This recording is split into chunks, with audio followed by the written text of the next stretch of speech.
Well, so thank you, Alexei, for this introduction. Thank you all for being here. So the work I will present today has been carried out with Guillaume Morose, Marc Pouget, and I, and has been funded by the INRIA, that is the French Institute for Research in Computer Science and Control, and the French National Agency for Research. So it's about using numerical method to compute the topology and the singularities of projected curves, but it's part of a more general project that aims at computing with numerical methods the topology and the singularities of more general objects, projected objects, such as curves, algebraic or analytic curves, surfaces, volumes, etc. And it has applications in the mechanical design of parallel robots or cable robots, and such sets and such projected sets, the singularities and the topology arise naturally, and it gives useful information on the behavior of the robots.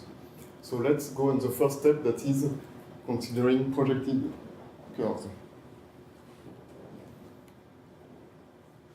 So while we are considering space curves, implicitly defined as the intersections of two surfaces that can be polynomial, algebraic or analytic surfaces, respectively defined by two maps, P and Q.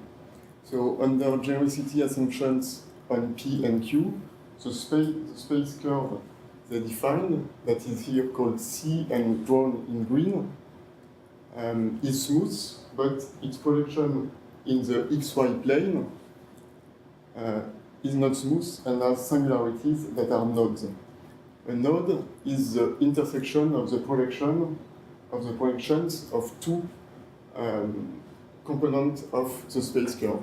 So it is worth noticing that in the fiber above a node of the projection, there exist 2 points on the space curve. Exactly 2 points on the space curve. So a special case of a problem is when one of the map defining one of the surfaces is equal to the derivative with respect to z of the other one. So if, for instance, I've got q that is equals to pz, the derivative with respect to z of p, in this case, the space curve they define is called the silhouette of the surface defined by P. And this silhouette consists in each point of the surface where the surface has a vertical tangent. So here it's drawn in green, and its projection, the projection of the silhouette in the xy plane is drawn here in blue. It is still not smooth, and it has singularities that are nodes, but also cusps, that are the projection of point of the silhouette where the silhouette has a vertical tangent. So above, in the fiber above a cusp, there is exactly 1 point on the silhouette where the silhouette has a vertical tangent. So now our goal is, be given the space curve C, implicitly defined by P and Q, and with possibly Q equals to the derivative with respect to Z of P. So our goal is to compute first a geometric approximation of the projected curve, and also the topology of the projected curve. And we want to do it locally. That is, we consider an initial box B0 of the plane, and we want to compute the geometric approximation of the projected curve in B0 and the topology also in B0. So by computing a geometric approximation, we mean being able to draw the projected curve with the guarantee that any point of our drawing is, for any positive number delta, any point of our drawing is at most at distance delta from the original curve. Then by computing the topology of the projected curve in the initial box B0, we mean computing a graph that has the same topology than the projected curve. So more precisely, we have to find a graph and an embedding of this graph that is homeomorphic to the projected curve in B0. And we may also want to extend this homeomorphism to be an ambient homeomorphism in the initial box B0. So what does it mean? If we define a face of the curve B in the initial box B0 to be a connected component of B0 set minus the curve, we also want to compute the face informations of the projected curve in B0. So here is a general framework to do it. So first, we want to isolate some special points of the projected curve that are the boundary points, that is the intersections of the projected curve with the boundaries of the initial box. The x-critical points, that are the points of the projected curve where the x component of the tangent at the curve vanishes, and of course the singularities, the cusp and the nodes. Then we have to study the local topology around the special points, and roughly speaking it falls back to compute the number of branches of the projected curve around each special point. Then we will compute the special points by computing the smooth parts of the projected curve that link the special points. And at this stage, we will have a graph which vertices are the special points and which edges are the smooth parts of the projected curve that link the special points, and any embedding of this graph is homeomorphic to the projected curve. So finally, we will have to compute the faces informations to compute the topology of the projected curve. Okay, based on this framework, I will first focus on the isolation of the singularities. For this, I will present two characterizations of the singularities of a projected curve or an apparent contour. The first characterization uses the resultant theory, so it's dedicated to the case where the space curve is algebraic, and we will characterize the singularities as the regular solutions of a square system of equations. So we can solve this system with a numeric method, but the equations of this system are very large polynomials in terms of degree, bit size, and number of monomials. And we have designed a zero-dimensional numeric solver based on subdivision to solve this system. So the second characterization I will present is purely geometric and can be used to characterize the singularities of the projection of an analytic map. Then, in the second part of the talk, I will consider using a non-closure of the space curve, that is, a sequence of boxes such that the curve is included in the union of the boxes. I will use this enclosure first to compute a geometric approximation of the projected curve, but also to filter the domain where the singularities are sought. And I will present briefly a one-dimensional solver to compute such an enclosure. And finally, I will show how we can combine these tools to compute the topology of the projected curve. So,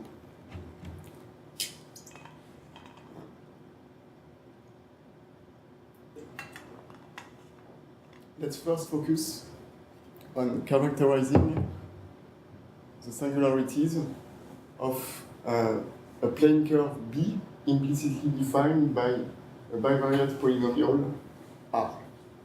So the singularities of B are the points of B where the two partial derivatives of R vanish.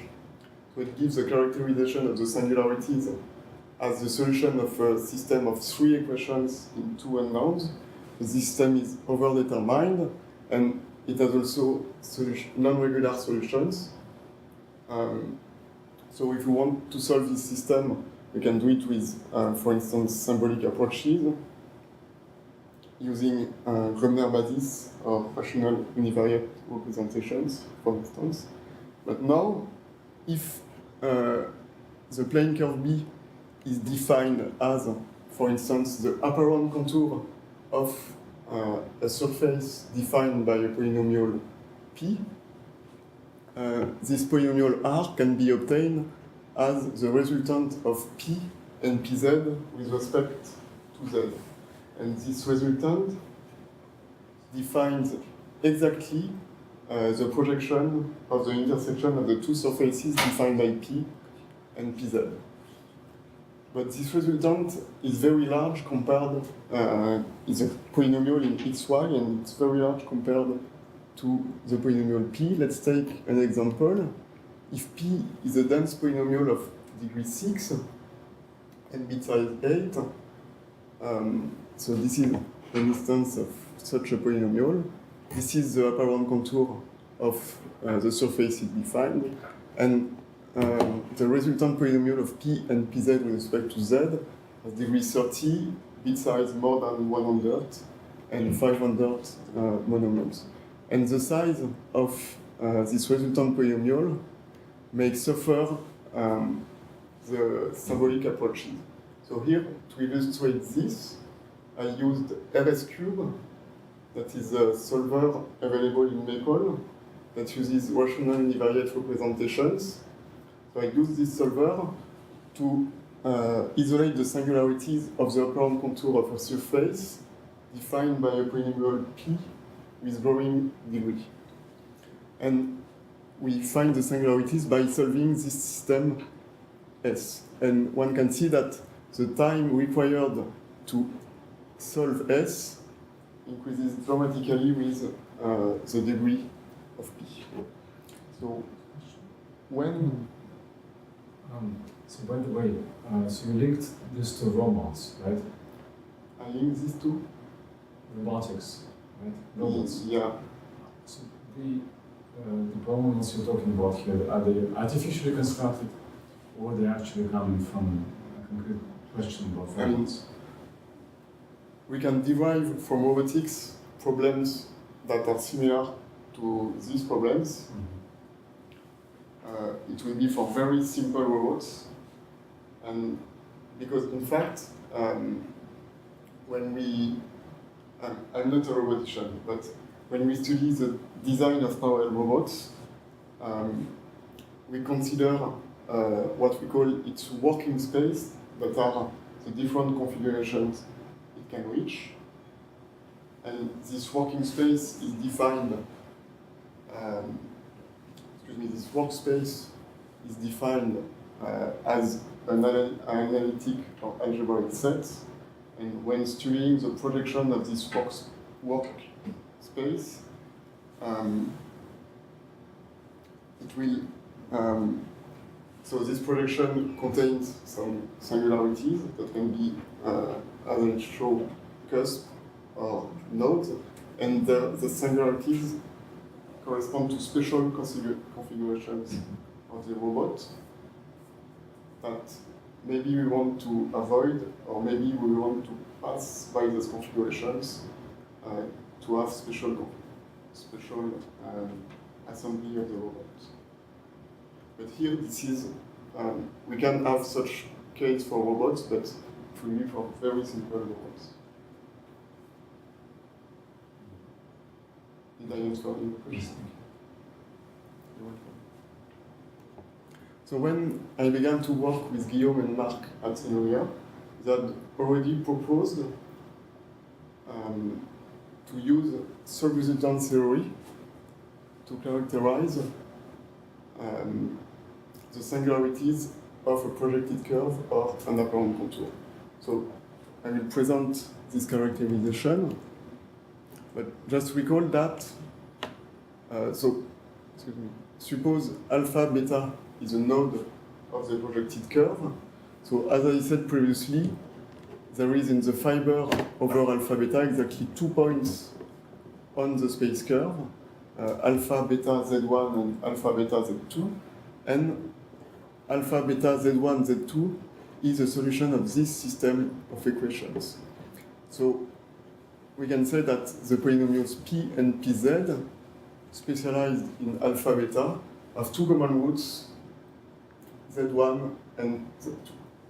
Now, if alpha beta is a cusp of the projection, there exists a unique point alpha beta z1 on the curve above alpha beta, and alpha beta z1 is a solution of this system of equation, and we can rewrite it as p and pz in alpha beta have a common root of multiplicity 2. So all in one, alpha beta is a node of the projected curve if p and pz specialized in alpha beta have a GCD of degree 2. Well, so now let's have a look on the sub-resultant chain of p and pz with respect to z. So this chain is a sequence of polynomials in z with coefficients that are polynomials in xy. The first coefficient, the first polynomial has degree 0 in z, and it is exactly the resultant polynomial of p and pz with respect to z. So this defines the projected curve or the apparent contour. The second polynomial has degree 1 in z, and its two coefficients are s11 and s10. The third polynomial has degree 2 in z, and its leading coefficient is s22. What is matrix A? How do these S are computed? So they are determinant of matrices. I forget the name of these matrices, but a little bit the same way than the resultant. You have to compute. I mean, they can be defined as the determinant of a matrix. A should be also parameterized by L and K, right? So like different A's for different S's. Or... You're right. Okay, so yeah. because I was confused. Yeah, you're right. Sorry for this. And okay, this sub-resultant chain has exactly the property that alpha, p, and pz specialized in alpha and beta have a GCD of degree 2 if and only if the three first coefficients of the sub-resultant chain that are R, S11, and S10 vanish in alpha beta, and S22 doesn't vanish in alpha beta. And here I have to put an assumption that in fact is a genericity assumption, but this assumption is that P and PZ specialized in alpha beta have a GCD of degree at most 2. And under this assumption, we can deduce that the constraint S22 doesn't vanish is equivalent to the resultant polynomial vanishes. So finally, we obtain a characterization of the singularities of the apparent contour as the solutions of this system of two equations in two unknowns with those two constraints that are equivalent. So we can again solve this system, for instance, with RS cube, but we only obtain a small benefit because S11 and S10 are still very large polynomials. But the main benefit we can obtain is that S2, so the sub-resultant system, can be solved with a numerical method because we can also show that all its solutions are regular. So as a proof of concept, we tried a homotopy solver implemented by Bertini to solve it, but it's not very efficient because Bertini had to use adaptive multi-precision to achieve the path tracking process. So it slows down a lot the solving process. So RSQ is symbolic. So right. It computes first rational univariate representations. That is, and the way it computes it is symbolic. Mm-hmm. So it finds a univariate polynomial, and then it solves numerically this polynomial. But the difficult part is to compute the univariate polynomial, and this is done symbolically. And when running routine, how many paths do you usually have for these degrees? Well, we have to make a count, but if S10 and S11 have degree approximately 20, it should be 400. Just 100 paths? This is and this is still more than. Yeah, because S11 and S10 are polynomials with large bit size, and when working with it, Bertini, it needs high arithmetic precision. But still, it finds the solutions. Mm-hmm. Okay, so to solve this system, we designed a zero-dimensional solver based on subdivision and dedicated to system of large polynomials. So I will just describe it briefly. So the goal of this solver is to find, be given an initial box B0 and a map F to find all the solutions of F equals 0 in the initial box B0. So here I specialize my explanations for map F from R2 to R2. Which components are the equations of the sub-resultant system, but it can be applied to any map, analytic or algebraic, from Rn to Rn. So here I draw in red the curve S10 equals 0, and in purple the curve S11 equals 0, and we want to find the intersections of these two curves in B0. So the idea of the subdivision is to subdivide B0 into subboxes until for each subbox it is possible to show either that there are no solution of F in the box or that there exists a unique solution.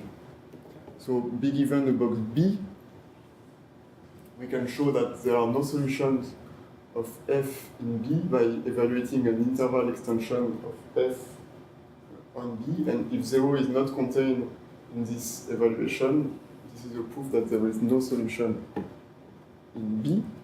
Then, be given a box B, we can show that it contains a unique solution with interval Newton operators.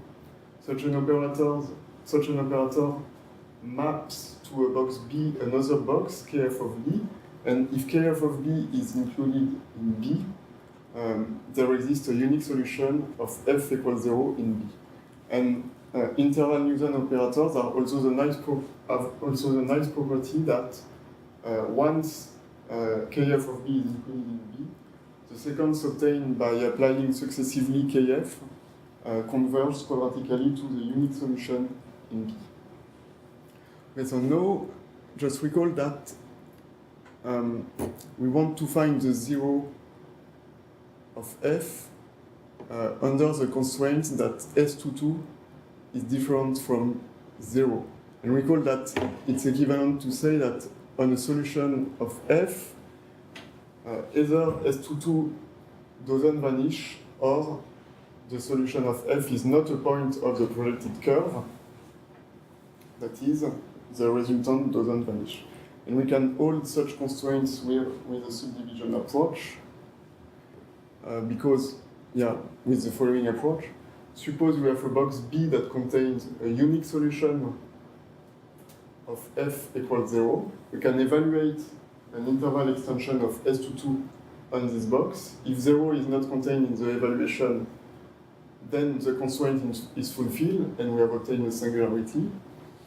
Otherwise, if 0 is in the interval extension, we can refine B with the interval Newton operator until we have either 0 is not in the interval evaluation of S22 on B, and then we have the singularity, or the 0 is not in the interval evaluation of R. It means that the solution is not a point of the projected curve. Okay, so to apply such an approach to systems of large polynomials, the main issues that have to be addressed are how to evaluate the interval extension quickly and sharply, and also solving such systems often require to use more arithmetic precision than the double precision. And we addressed these two issues. The first one by using an order 2 Taylor extension of F. And for the second issue, we proposed heuristic criterion to decide when increasing the arithmetic precision. So I will not. Yeah. Could you say what this interval extension is precisely? What the interval extension is? Yes. So precisely. So in interval arithmetic, we can extend each basic operation in an interval version. It means that you can evaluate any simple expression on an interval and obtain another interval. This is So if f, for instance, is a polynomial, it's a combination of usual arithmetic operations, and we have a natural interval extension corresponding to f. Okay, so some algorithm. Okay, so It's somebody else implemented this algorithm. Yeah, it's very low level. The interval extensions, it's of usual operator. It's a very low level of interval arithmetic.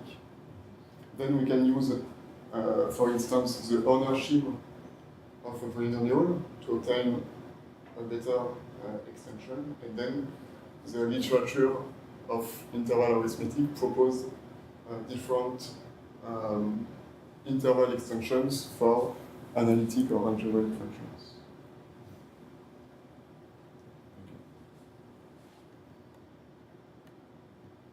Okay, I will now present some results using the solver I implemented in C++ to solve the sub-resultant system that I presented previously.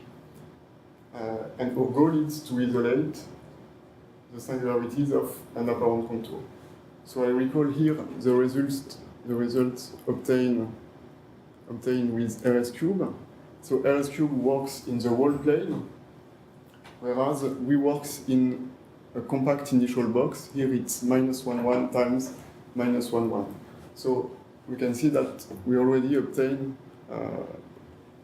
we compare advantageously with RS cube, but we only have the singularities in a compact box.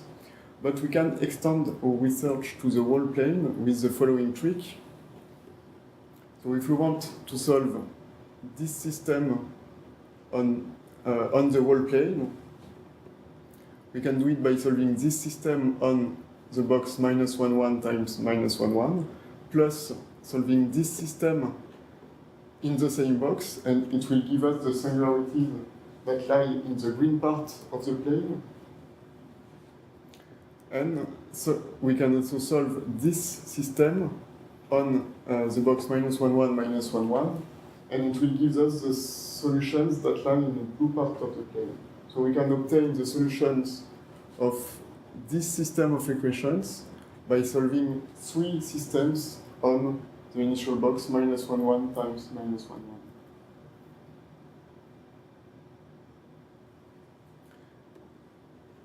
It is worth noticing that we can also apply the same trick to compute, to solve a system over a cylinder. For instance, here we want to solve this system on the cylinder above -1,1 times -1,1. So it's -1,1 times R, and we can obtain the solution that lies in this cylinder by solving this system in this box plus this system in this box, and it will give us the solution that lie in the blue part of the plane. It's quite classic. What is written there? I just say.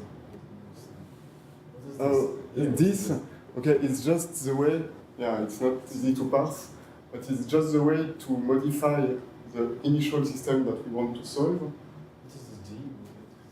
Oh, yeah, I'm sorry, I didn't want to go into the details, but in fact, if the first equation of the system is S10 of xy, we compute S10 of x 1 over y, and we multiply it by y to the power,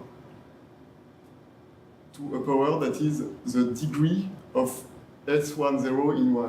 So, yeah, it's not easy to parse, I'm sorry. Okay, thanks. Yeah, but yeah, in fact, it's well explained in this. It's okay, so I got it. Yeah. Thank you. So we can use this to find the singularities of an apparent contour in the whole plane R2, and then we can compare our results to the one obtained by solving the sub-resultant system with RS cube, and here we can say that we compare advantageously with. And what exactly here do you mean by certified numerical operator? Yeah, I mean that if we obtain a solution, it comes with a proof that we have all the solutions in the initial box, and that each solution we obtain is well isolated. It doesn't mean nothing, but we obtain we can obtain arbitrary approximations of the solutions. So, in other words, are you describing numerical and certified separately, or it's just one thing together? What is numeric in it? What is numeric in it? It's the zero-dimensional solver that we use to solve the sub-resultant system.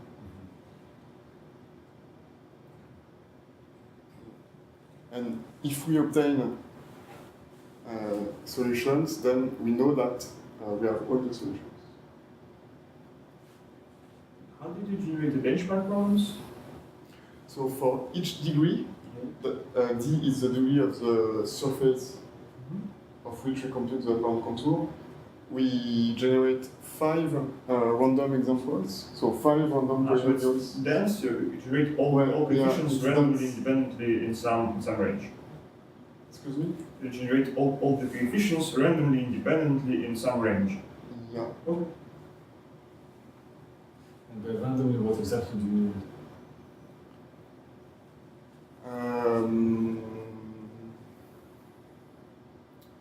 I don't remember the law.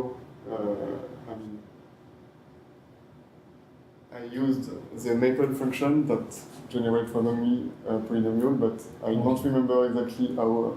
Perhaps what are the specifications? Perhaps it's not important because it's just now you create benchmark problems. You don't use it. Yeah. Okay.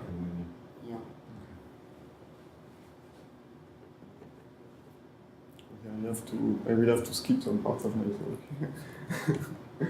I'm very slow, I'm sorry. Okay, so I will now present another characterization of the singularities of an apparent contour.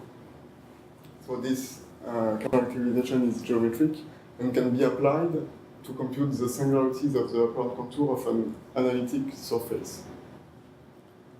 So recall that over a node of the projected curve, there are exactly 2 points of z coordinates z1 and z2 that lies on the space curve. So this is, I already said it, but x, y, z1, z2 satisfy this system of equations. We cannot solve this system directly because it is numerically unstable when z1 equals z2. I also recall that for a cusp xy of the projected curve, there exists a point xyz on the space curve such that the silhouette has a vertical tangent at xyz, so a cusp, I mean, xyz is a solution of this system of equations. What is meant by numerical unstable? So here, if z1 equals z2, we obtain a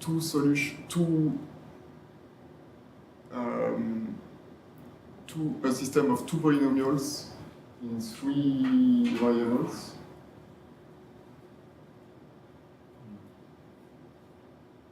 And so it's underdetermined. So what's wrong with that? We obtain a continuum of solution. And it's not easy to hold with a simple solver. I mean, I'm sure that with a very involved solver we can decompose the set, but it's not, I don't think it's easy. But instead, we would like to have a system that describes both the nodes and the cusp of the apparent contour. We can do it by introducing a new system of coordinates to describe the points xy, z1, and xy, z2. So we introduce the center, C, that is the z coordinate of the center of xy, z1, and z2, and the radius, that is the square of the distance between C and z1 and z2. And we can express z1 and z2 with respect to C and R, and use those expressions in the system I presented previously, this one, and with just addition and differences of this polynomial, we obtain this system, and the real solutions of this system are exactly the singularities of the projected curve. And we can see, for instance, that when R goes to 0, this system can be rewritten in that system that captures the cusp of the projection. So we call this system S4 the ball system. Its real solutions are exactly the singularities of the apparent contour. Yeah. And its solutions are all regular, so we can solve it with numeric method. So what is the advantage of this system over the initial one? So the advantage is that it doesn't involve resultant.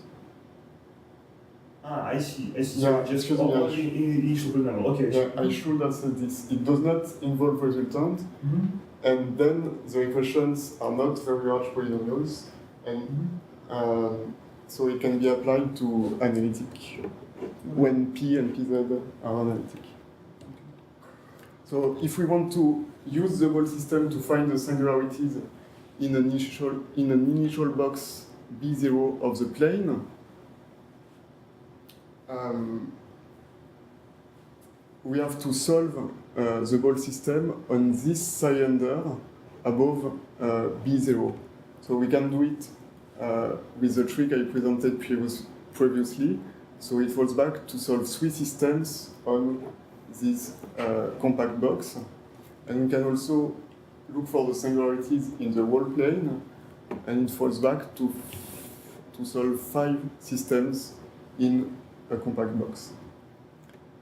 So here are results on using the ball system to characterize the singularities, and on solving the ball system with the subdivision solver I presented previously. So like the third column is kind of improvement of the section, should be an improvement of the second column. Yeah, and it is not. Why is it over? Yeah, it is not, because in fact the ball system has 4 equations in 4 unknowns, so we have to conduct the subdivision in R4 instead of R2. So it's not as efficient as solving the sub-resultant system, but the main advantage is that it can be used to characterize the singularities of the apparent contour of an analytic map. So it is a bit different than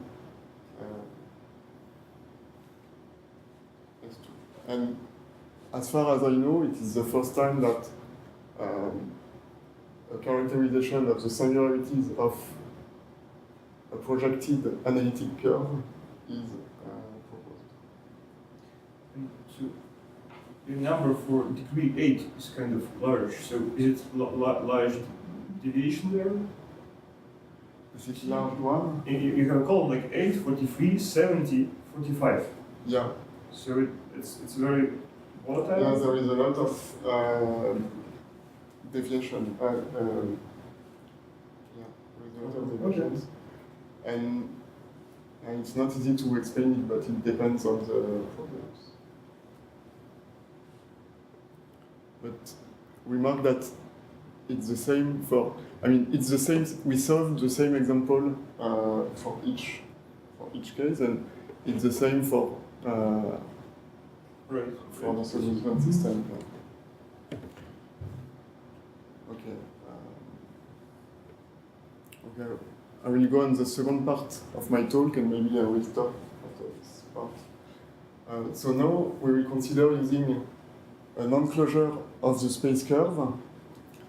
First, to compute a geometric approximation of the projected curve, and then to filter the domain where the singularities are sought. So, what do I call a non-closure of the space curve? It's a sequence of boxes such that the space curve is included in the union of each boxes of the sequence, and the space curve is contained in each box in the sequence, and its topology is sampled in each box, and each box has width less than delta. So suppose we know such a non-closure. So obviously we can project each box of the non-closure in the plane, and we obtain a non-closure of the plane curve, because each point of the plane curve is the projection of a point of the space curve that is in the enclosure, and we can use this enclosure as a geometric approximation of the projected curve with the definition I gave before. But we can also use it to bound the domain where the singularities are, because recall that each cusp is the projection of one point of the curve, so each cusp will be contained in the projection of a box of the enclosure.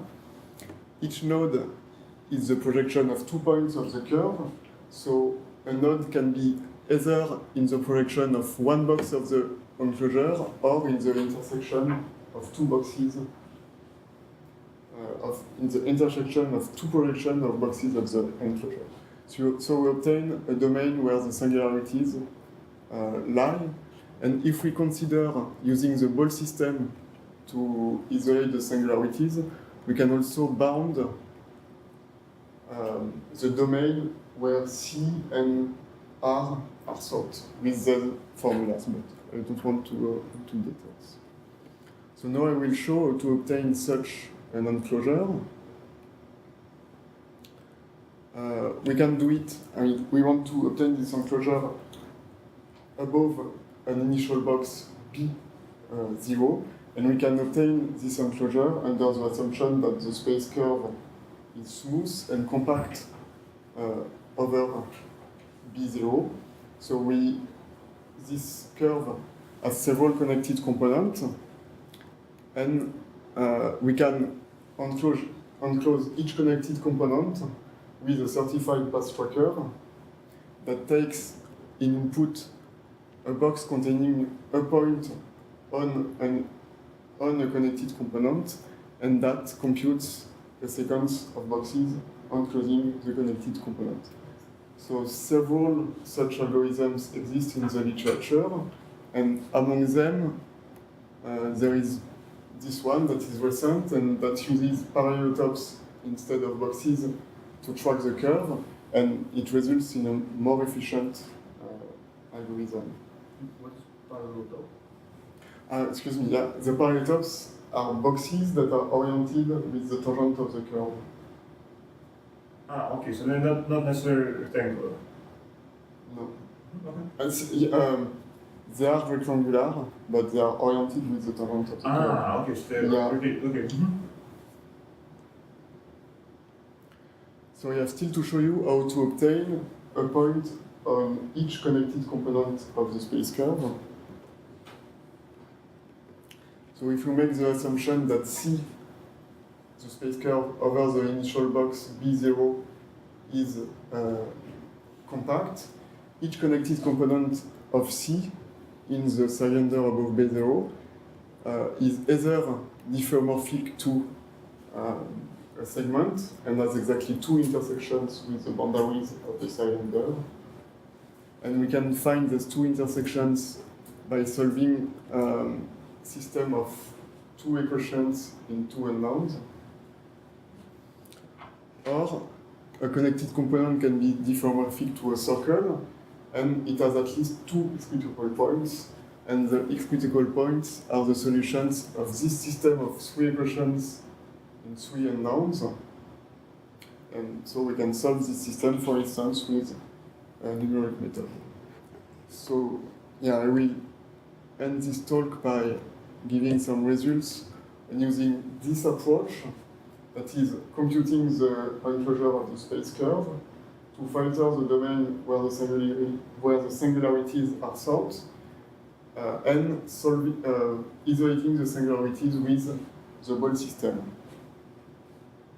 We can do it in the initial box, -1,1 times -1,1, and we obtain this time to isolate singularities. So using the enclosure, allow to speed up the computation of the singularities. Well, so yeah, I will stop here. Sorry if it was a bit fuzzy. I hope it was not. Thank you for your attention. Thank you. And how did it happen that in the first method it took more time for 0.9, and in all other methods it took less time? you mean when solving with the symbolic approach?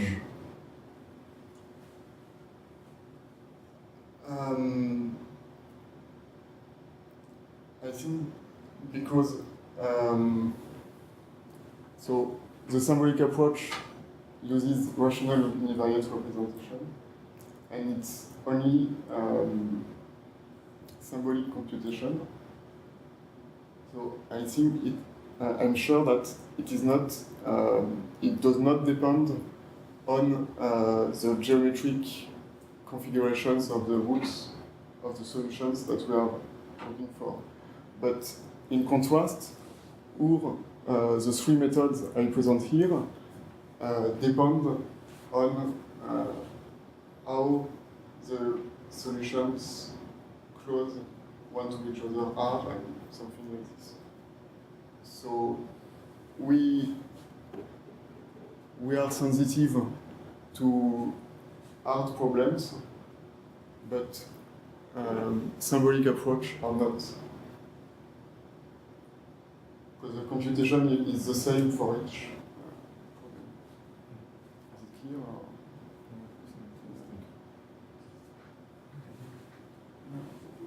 When you talk about analytic curves, in which form would you define them in computer? What kind of analytic curves? How do you present them? With a finite Laurent series, or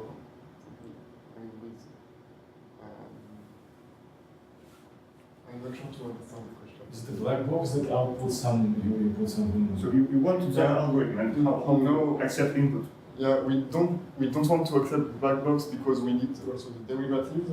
So maybe we will need black box for the derivatives. Okay. Wow. So that's okay, Yeah. so 2 boxes. 2 boxes is two enough. black boxes. Okay. I mean, we have to obtain, we have to know maybe the first order derivative and the second order derivative of each. okay. No, so a bunch of black boxes and the appearance is needed. Okay. Excuse me? The appearance needed. Okay, so Yeah. that's one. Okay. And in terms of all of this project, what would you say was the most difficult? Is there math behind this? The programming component? What's the Well, most important thing here? I think the most hard was designing the zero-dimensional solver for solving system of large polynomials, and in particular to take into account the fact that we need to increase the precision, the arithmetic precision. So finding criterions to decide when increasing the precision, etc. So it's between math and programming. And the existing software was not good enough. Yeah, the existing software, we are not able to take as input polynomials that are very large. I mean, often the number of monomials for the input is cannot be more than I don't know what, but has to be more. So maybe we should have improve an existing solver, but that's the way we decided to write a solver from scratch. More questions? Okay, thank you. Thank you.